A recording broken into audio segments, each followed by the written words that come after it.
Welcome everyone. This is going to be One Piece chapter 972.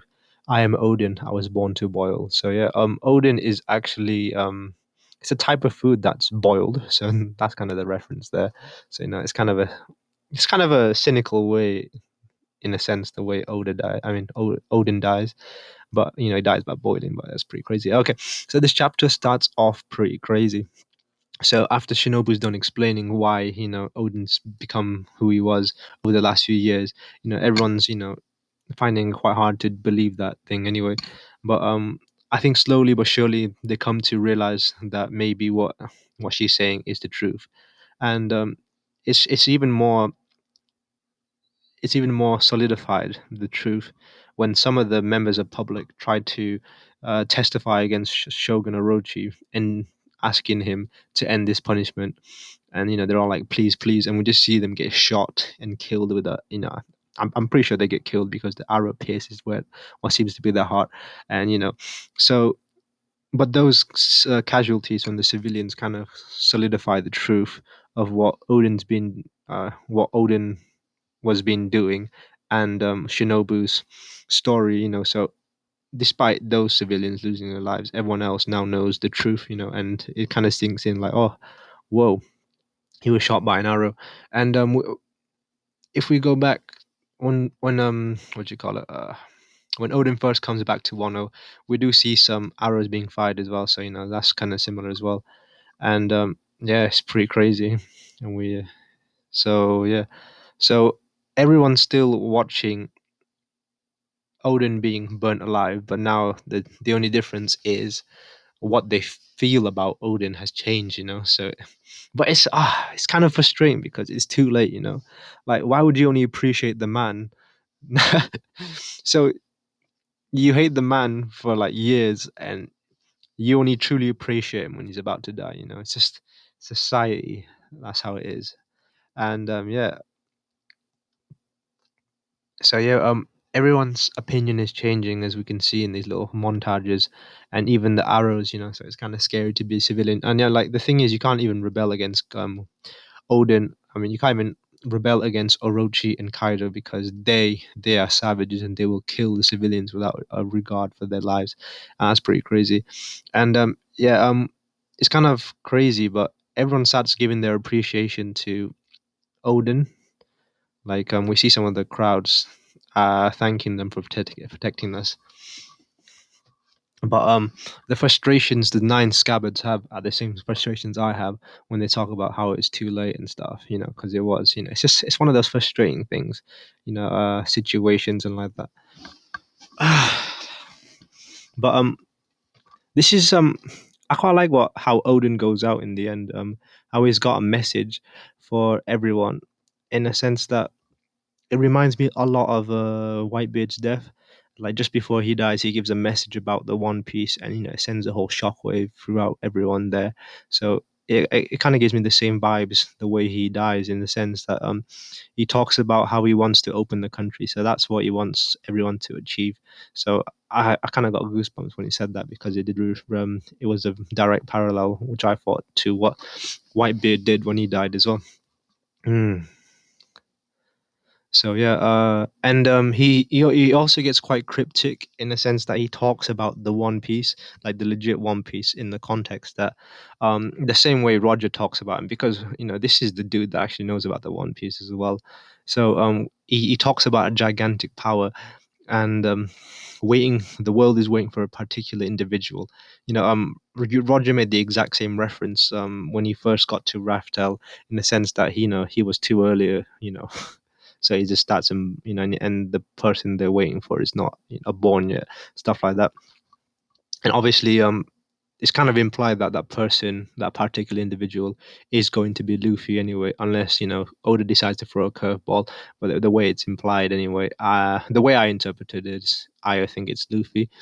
And yeah, so yeah, they did this. I found this chapter very emotional because especially Odin's we kind of get Odin's entire life story in this little mini flashback arc, which I did appreciate. And I want to say, I think this little flashback, little flashback, what the heck, this little flashback arc of Odin's life is it was amazing. I'm going to call it a mini arc, and I thoroughly enjoyed all of it, especially with the context we got and all the bombs we got dropped in there. You know, because he kind of mingles with all the legends, and I've got to apologize for what do you call it? I'm going to apologize for not putting respect on Odin early on when he was first mentioned, because you know he kind of seemed like a scrub back then. But now, after we've experienced what he's experienced in his life, I've got to take back what I said, you know, and I apologize. I'm kind of like those people as well, apologizing on his deathbed, you know. So it's kind of ironic, but I got to apologize. I put the respect in Odin's name because Odin is truly a monster. Like if you go back and watch some of my older videos, when I think when it was first referenced that this random character, because before we see this whole flashback, we don't know anything about Odin. We don't know what he looks like, and because he's a new character as well, because it's always hard for a new character to be compared with an already established powerful character. So that's kind of the outrage where I got. It was when we learned that Kaido got scarred by Odin, and we're just like, oh, who's Odin? Well, I was like, who's Odin? Like, oh, this is just a random character, power creep, stuff like that. But you know, after experiencing Odin's life firsthand and how powerful he truly was, you know, it makes sense now because now I've got the respect on the dude's name. But yeah, I want to say I really appreciate the journey that Odin's gone through, and obviously you know, some of the things he did was quite stupid and questionable, and could have been, you know, things could have been different if he took a different approach. And the the biggest mistake he made was because he was too naive in trusting Orochi, especially. You know, if he would have sussed him out earlier, then I don't think any of this would have happened anyway. And yeah, and he actually manages to survive the entire hour, so that was pretty crazy. And you can just see the expressions in Odin's face, and like, you know, he's literally covered in blood and looks like he was about to give out. His veins are popping and everything, and he does it. He actually completes the minute. But this is where what you call Orochi's a bit of a scumbag, in a sense that, and Kaido as well actually, because Kaido didn't keep his promise in this sense. Because I don't know, because I always thought Kaido would be kind of honorably, but I always thought he'd be an honorable kind of guy, but it turns out he's a bit of a scumbag as well, because you know he was holding hostages, and I've seen like comments. I've seen some comments about Kaido calling him, instead of the 100 beast Kaido, the 100 hostages Kaido. You know, I found that quite hilarious because you know I didn't think that was part of his character, but apparently it is, to do stuff like that. But despite them surviving, Orochi has different plans anyway, so he's got his shooters ready to execute everyone on the spot. So I thought that was a scumbag anyway, scum thing to do. But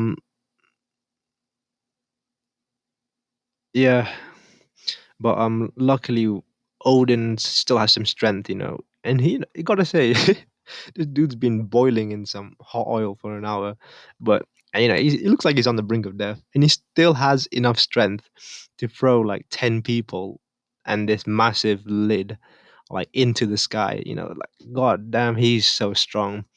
And you know, so that's how the nine scabbards escape, because they escape during that method. And gotta say, the final panel as well was very chilling. When Odin gets shot in the head, you know. So as the I love the sequence as well. Like I found the sequence where we see the nine scabbards all escaping, and they all have like individual flashback to when they first met Odin. You know, it was really drills home what the whole arc, and the, you know, summary of how they met Odin and everything. You know, it just summarizes what we saw in the arc, but it really has a deep impact as well. You know, every character gets a mini panel as well, so I thought that was pretty cool, and I felt a lot of emotions in that as well. Mm. And we see Kaido and Odin exchange a few words at the end, you know, very manly kind of exchanges anyway, and we can kind of see that Kaido has some regrets, and you know he's kind of ashamed of how he took over Wano anyway. But you know he still did it anyway. And the way we know about this is when Kaido and Odin have a conversation. You know, he actually apologizes. I thought that was quite crazy. You know, like just I was like, wow, Kaido. well, apologized to Odin for being the scumbag that he was, and he he says he kills the old hag, you know. So like the old hag is the woman who had the shape-shifting powers, and the fact that it killed her kind of, shows that the respect he's gained for Odin, and I thought that was pretty crazy. But nevertheless, I really like Odin's final pose as well. Like he does the whole, it looks a bit like the very old traditional Japanese.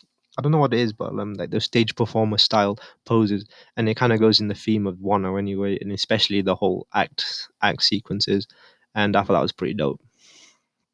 And then we have this one panel, well, so all the way Odin meets his end, he gets the way he dies is a bullet through the head, and yeah, that final panel where we just see this blood splatter on Odin's head where he's doing the pose. I thought that was very powerful indeed, and it got me very emotional. But damn, I never thought I would like a character this much. Like there was only like 10. I don't know how many arcs it was, but this little few chapters we got, and I like a character so much. Like damn, I gotta say, Oda, the way he portrayed the whole character was amazing from start to finish, and I really respect the character that is Odin, and he's a new character as well. I mean, he's not new in the sense that he's been referenced before, but like his introduction to his end, that was all new, and yeah, no, that was amazing.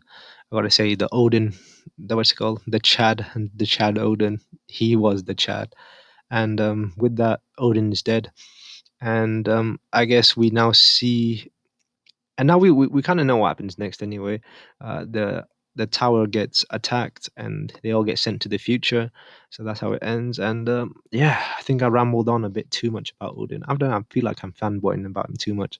But yeah, this was amazing chapter, and it's the final conclusion. Maybe there's one more chapter about the flashback, but this was the conclusion to Odin's life, and I gotta say that was awesome.